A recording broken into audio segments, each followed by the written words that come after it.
Julie Gunlock from the Independent Women's Forum with us on the program. Julie, how are you this afternoon? I'm doing great. Thanks for having me on.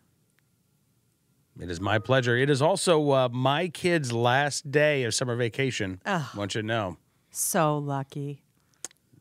Yeah. The end, the light at the end of the tunnel is growing closer for parents all around the country. But yeah, my kids go back to school tomorrow. That is early. I have to say, I'm surprised. And we haven't even been on our summer vacation yet. So that's early. Right? It is really early. It's new. Yeah, it's new this year. Apparently, so many snow days lost over the past couple of years that they want to start school earlier so that if they do end up having to take a lot of snow days, the kids won't be going to school until the end of June, which is what's happening. Yeah. So good. Yeah, it's that global warming, Julie. It's too many snow days. That is weird. I'll tell you what though, that's going to be hard for kids to concentrate. It is hot and they want to be outdoors. The heat doesn't affect kids like it affects adults, and so I imagine it'll be tough to concentrate. It will be. Now, growing up in Oklahoma, we started early.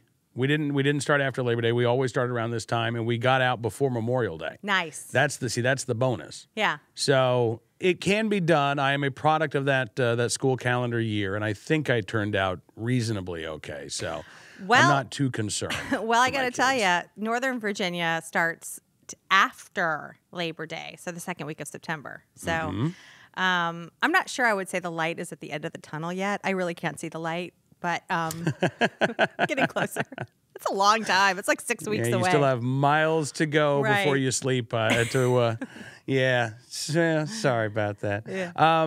So are you playing a lot with your kids this summer? You having a lot of just get down in the dirt and play with them time? What do you think? Heck no. No. I don't like to play with my children. I knew that early on when I had my first child. I could tell I really wasn't into playing with him, so I had other children. I had a second child and then a third child, so I provided them playmates. They can play with each other. I don't really need to be a part of it. Do you think that would be true if you had a girl, if you had daughters? Yes. Yeah. I have other things to do. Yeah, you do. Yeah, I have other things to do. I'm not really interested in playing with them. I'm definitely like a 1970s mom. I'm like my mom. My mom didn't play with me either. My mom used to lock the door on us. We'd have to go outside, then she'd lock the door. So, I don't have any interest in it, and I have no guilt that I have no interest in it. Yeah, I'm trying to think if I ever remember playing with my parents. Like, Probably not. That wasn't a thing. You're right. We were, yeah. Now we do have, and the reason why we're asking about this is because you had this this column about. Was this in the Washington Post? Was this where the woman was writing? The mom was writing. Wait for this. It was in Cosmopolitan magazine. So probably the last place you would go for parenting where all the fine parenting advice is found. Right, yeah. Right. Yeah, so it was a piece of Cosmo. Yeah. It's right up there with Dog Fancy for good parenting advice. Actually, Dog Fancy is probably better now that I think about it. Yeah, sandwiched in between makeup tips and why getting your fourth abortion isn't that really disturbing is this parenting column. So...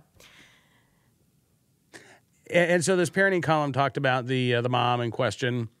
In order to get in the right frame of mind and the right vibe to play with her kids, which makes her a better mom, she thinks. You obviously would disagree with that. She smokes pot, right? And so this column was why more parents should smoke pot. I honestly haven't read it, so I don't want to. Yeah, she definitely says that. But is that what it was? Yeah, I mean, she is saying that. This is a strategy she uses so that she is a more playful parent, that she enjoys spending time with her kids, and so that she will get down. I mean, she uses some examples. She says, when my daughter has an accident, she has very young children, has an accident, and pees on the on the floor. She doesn't get upset about it. Or when my kids make a mess, I don't get upset. Or when they have a fit, I seem to be more understanding of them having a temper tantrum. And so she says that this makes her more laid back and just a better. She says it makes her a better parent and makes her more playful with them. So that's her her perspective, and she is saying that this might be a strategy other moms want to employ. It's not something I agree with, and so I sort of wrote a counterpoint to it, and my specific disagreement with it. I'm not sure. I'm sure that works. I'm sure she is more playful and that she is more engaged with her children. I just think that it perpetuates this stereotype or this myth that we have to be playful parents in order to be good parents. We were just talking about it. I just, I read to my kids. I do. I read to my kids, and I go on bike rides with them. In the pool, I jump in and I toss them around, and I don't want to say I ignore my children all day. But when they dress up in costumes and do role playing, or they're playing, sticks, or they're playing cops and robbers or whatever, I don't engage, and I don't usually play that kind of role playing games with them. And I think that's fine. I don't think that we need to make moms have a lot of work to do to take care of these 3 little kids, and so I feel like it's part of this helicopter parenting tradition that we've seen over the last couple of years, where people feel like they have to be totally engaged and constantly enriching their children's lives, and that's a lot of pressure for women. It is. I would say dads too would feel, obviously, that pressure in a different sort of way, but and it's interesting. I mean, I don't have any. I'm trying to think, like, I don't break out the action figures with my kids. We're not we're not doing that with the lasers and the stuff like that. That doesn't happen at my house. But we do have family game night on a fairly regular basis, where the kids will pick out one or more games to play. In fact, this past weekend, Julie, this was awful. So I made a very poor decision about a year ago. We were in a comic book store, and I bought what I thought was cool. Like, when I was growing up, I remember playing Dungeons and Dragons as a little geek tween, right? So I thought, here's a tabletop Dungeons and Dragons game. My kids would love this. Oh, this game is so hard to play, Julie. It's so impossible to remember all of the rules. And as the adult, of course, you have to be the one. You have to be the dungeon master. And so my son wanted to play this Castle Ravenloft, I think it was, this past weekend, and it took like 3 hours. It was longer than Monopoly.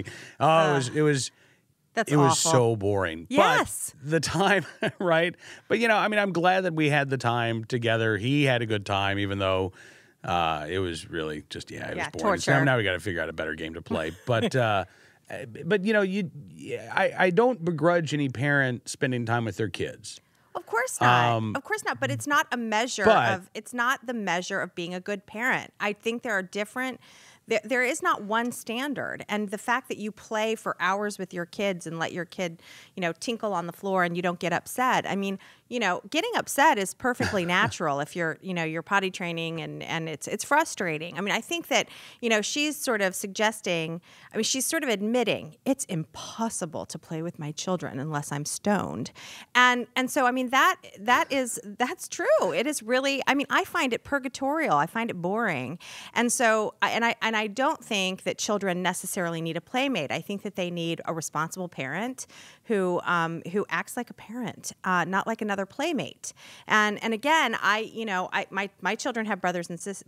My children have brothers, so they play with each other. And that to me, perpetuating this idea that I have to be the number one playmate, I think, again, adds to the pressure of parenting today. It makes it unpleasant. I mean, we wonder in this country why no one's having kids, and in Europe why no one's having kids.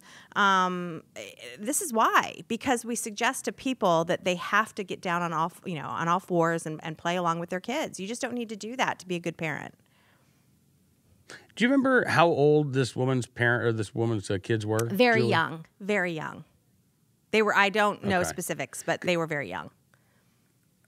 Okay. That may be, part of it too, as the kids grow up. Hopefully they get their own playmates. But if they're so young, Julie, that if they were to toddle outside next door to the neighbor's house to go on a play date, they'd be snatched up by Child Protective Services, and maybe the mom, feels obligated. Yeah, I would note, however, just as an aside, though, that as far as this phenomena goes, it was 50 years ago this year that the Rolling Stones recorded Mother's Little Helper. Right. So, right. nothing new under the sun. No, I mean, I hate to say it, but right. No, but in the 60s, lots of Valium.